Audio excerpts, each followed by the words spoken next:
शर्मा और आप देख रहे हैं चंबा की आवाज टीवी। आज हम आपको एक ऐसी शख्सियत से रूबरू करवाने जा रहे हैं जो डलहौजी नगर परिषद की 3 बार वार्ड पार्षद रह चुकी हैं और ये चौथी बार यहाँ डलहौजी नगर परिषद से चुनाव लड़ने जा रही हैं। वंदना चड्ढा जी से बात करती हूँ कि उनका ये चौथी बार वो चुनाव लड़ने जा रही है नगर परिषद के, तो उनका पूर्व का कार्यकाल कैसा रहा और आगे उनकी क्या चुनौतियां हैं। चुनाव घोषित हो चुके हैं। अब माननीय मुख्यमंत्री के आशीर्वाद से, भाजपा के आशीर्वाद से हमारे 9 के 9 कैंडिडेट जो हैं वो इलेक्शन के लिए तैयार पूरे दमखम के साथ, और एक ही लक्ष्य लेकर हम निकले हैं कि हमने इस बार 9 की 9 सीटें जो है वो जीत के ला। इलेक्शंस 15 साल से मैं लड़ रही हूँ और जनता के समर्थन से, उनके प्यार से जीता है। और डलहौजी के लिए जो कार्य हम करना चाह रहे थे, कहीं ना कहीं उसमें हम सफल भी हुए हैं, उनके ही समर्थन से, उनके ही प्यार से। और कोई कमी पेशी जो है अगर वो रह गई होगी तो वो पूर्णतः हमारी कोशिश होगी कि हम फिर से जीत के आए, लोग हमें अपना प्यार दें, अपना समर्थन दें। जो कमियां रह गई होंगी या जो कार्य अभी नहीं हुए हैं वो रह गए होंगे तो उनको हम फिर से उसमें लग जाएंगे और जो कार्य अभी अधूरे हैं उनको पूरा करेंगे। एसटी वर्ग से पहली बार अध्यक्ष पद के लिए एसटी वर्ग से एक महिला आ रही है, तो आप क्या सोचती हैं इस बारे में? पहली बार जो है नगर परिषद अध्यक्ष पद जो है किसी एसटी महिला के लिए जो है आरक्षित हुआ है, तो बहुत खुशी की बात है। जो महिलाओं को और स्पेशली इस वर्ग को हमेशा अनदेखा किया गया, आज पहली बार उनको जो है इस चीज के लिए चुना गया है, आगे आने का मौका दिया गया है। ये हमारे लिए एक बहुत गर्व की बात है, स्पेशली हम महिलाओं के लिए, क्योंकि महिलाओं को हमेशा बहुत कम आंका गया है। आप अगर सीटें भी देखेंगे, आप किसी भी जगह देखेंगे तो महिलाओं को यही सोचा जाता है कि महिलाएं क्या कर पाएंगी, महिलाएं क्या कर सकती हैं।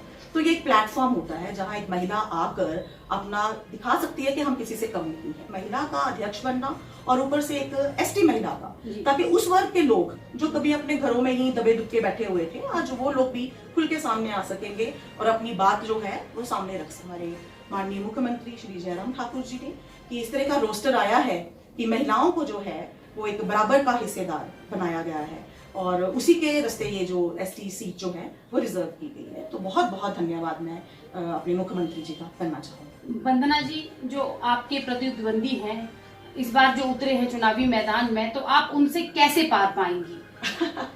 बड़ा अच्छा सवाल किया आपने रेखा जी। पहली बात तो मैं ये कहूंगी कि कुछ लोगों ने मिलके इस चुनाव का तमाशा बना दिया। जैसा कि आप पहले भी जानती हैं, जो पिछला इलेक्शन हुआ था इसमें भी जो 2 विरोधी ताकतें मिलकर उन्होंने हमारे अगेंस्ट चुनाव लड़ा था, जो नतीजे आए वो आपके सामने हैं, जग जाहिर है, लोगों ने देखा।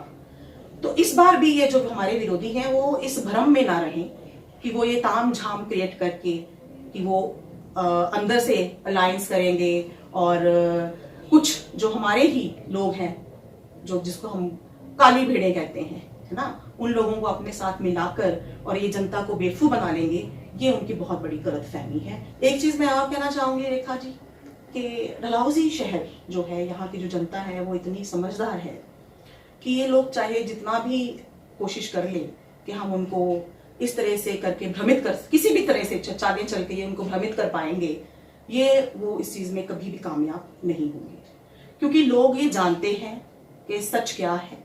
और ये जो लोग जिसको हम मैं दोबारा से नाम लूंगी कि जो कुछ काली भेड़ें हैं जो हमारे विरोधियों के साथ मिलकर हमें हराने की कोशिश कर रहे हैं, तो जनता को ये भ्रमित नहीं कर पाएंगे। लोग बहुत समझदार हैं, हर चीज को जानते हैं, समझते हैं, परखते हैं, लेकिन उन्होंने काम किया है।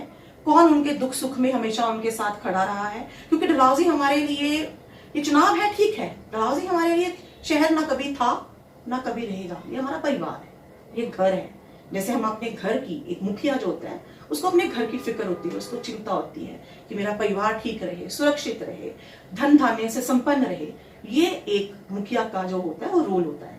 तो शहर जो है ये हमारा परिवार है, तो इसकी सुरक्षा का, इसको संपन्न करने का जो एक प्रण लिया है हम लोगों ने, जो हम तन मन धन से सोचते हैं कि जो हमसे बन पाएगा अपने शहर के लिए, अपने शहर वासियों के लिए करेंगे। तो ये जनता जानती है कि पिछले इतने समय से उनके साथ कौन खड़ा था, कौन खड़ा है और कौन खड़ा रहेगा। आप डलहौजी के विकास की बात कर रही हैं, तो उसके बावजूद भी डलहौजी विकास को क्यों तरस रही है? जब हमने अपना राजनीतिक सफर शुरू किया था तो बहुत राजनीति होती थी, बहुत चीजों के ऊपर होती थी। तो आज वो सारे मुद्दे जिन पे राजनीति कभी होती थी, आज वो हमने खत्म कर। हमारे सदर बाजार में हमारे पार्किंग बनी, आप गलियों में जाके देखिए, वहां पे जो टाइल वर्क हुआ है, आज लोग शान से वहां निकलते। बस और भी हो सकता था, इसमें कोई दो राय नहीं, विकास हो सकता था, उसमें कमी भी आई, लेकिन इसका कारण तो आप देखिए कि इतने सालों से जो भी यहाँ के विधायक गए हैं और जिन्होंने जहाँ से जाके डलहौजी को रिप्रेजेंट किया है असेंबली में, तो कभी उन्होंने डलहौजी का नाम नहीं लिया, डलहौजी का जिक्र नहीं किया वहां पे कि हमारी यहाँ की जो जनता है वो किन समस्याओं में से निकल रही है, कभी उसका मुद्दा वहां उठाया ही नहीं है।